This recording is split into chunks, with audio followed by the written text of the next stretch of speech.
On April 12, 2026, the United States announces a total naval blockade of the Strait of Hormuz. Global markets immediately enter freefall as panic spreads over a cut-off oil supply. For India, the primary danger of closing this waterway is not the rising cost of fuel. The blockade is a direct threat to the nation's ability to grow food. The Strait of Hormuz functions as the primary maritime artery for the essential chemicals that keep Asian agriculture alive. Severing this 33-kilometer choke point cuts the lifeline of Indian farms, creating a supply chain failure that would eventually result in empty shelves across the subcontinent. We often view the agriculture sector as the strong, self-sufficient backbone of the Indian nation. In 1951, Indian farmers used virtually zero chemical fertilizer, yet they still managed to produce over 500 kilograms of grain per hectare.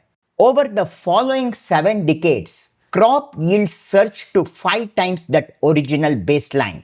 But to achieve that growth, the volume of chemical fertilizer pumped into the ground had to skyrocket by an astonishing 280 times.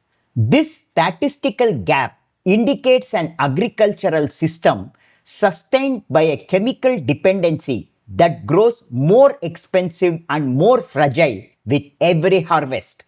Every single crop grown in India requires 3 non-negotiable nutrients to survive: nitrogen, phosphorus, and potassium. Without this NPK combination, modern food production collapses. India has virtually zero domestic reserves of potassium. It must import almost all of its potash from a tightly held monopoly controlled by Canada, Russia, and Belarus. The global supply of phosphorus is similarly restricted, with the vast majority of the world's phosphate locked inside the borders of Morocco and China. Even when India manufactures its own nitrogen fertilizer, the process requires hydrogen extracted from imported natural gas. Much of that vital natural gas travels on tankers sailing directly through the Strait of Hormuz. The food security of 1.4 billion people has been effectively outsourced to a handful of foreign landmasses and a fragile maritime choke point.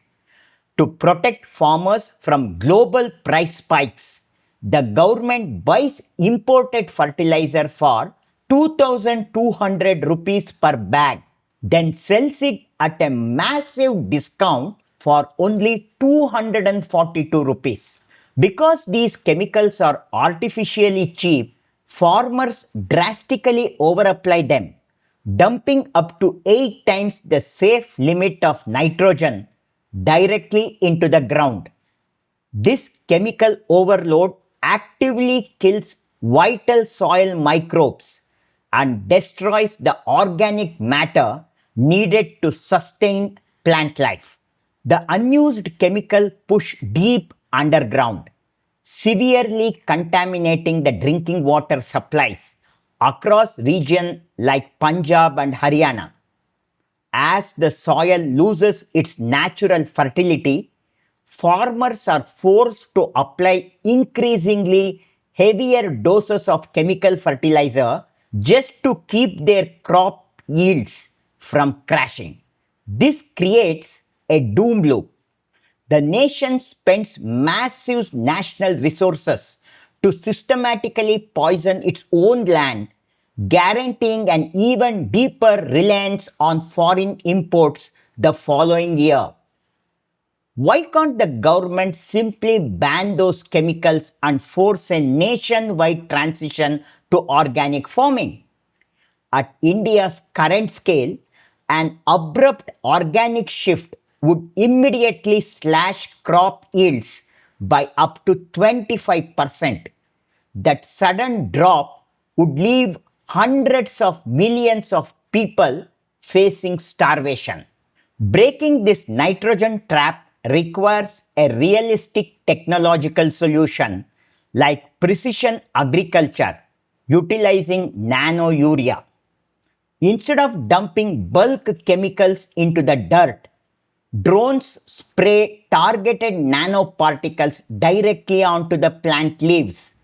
This drastically improves nitrogen absorption and cut waste to near zero. While nano urea targets nutrients more effectively, it cannot resolve India's total lack of leverage over global phosphorus and potassium reserves. Until India achieves true strategic fertilizer independence, its agricultural foundation remains incredibly fragile. If a geopolitical trigger is pulled thousands of miles away, the resulting crisis will end in the supermarkets, the final result of a food system pushed to the brink of the earth.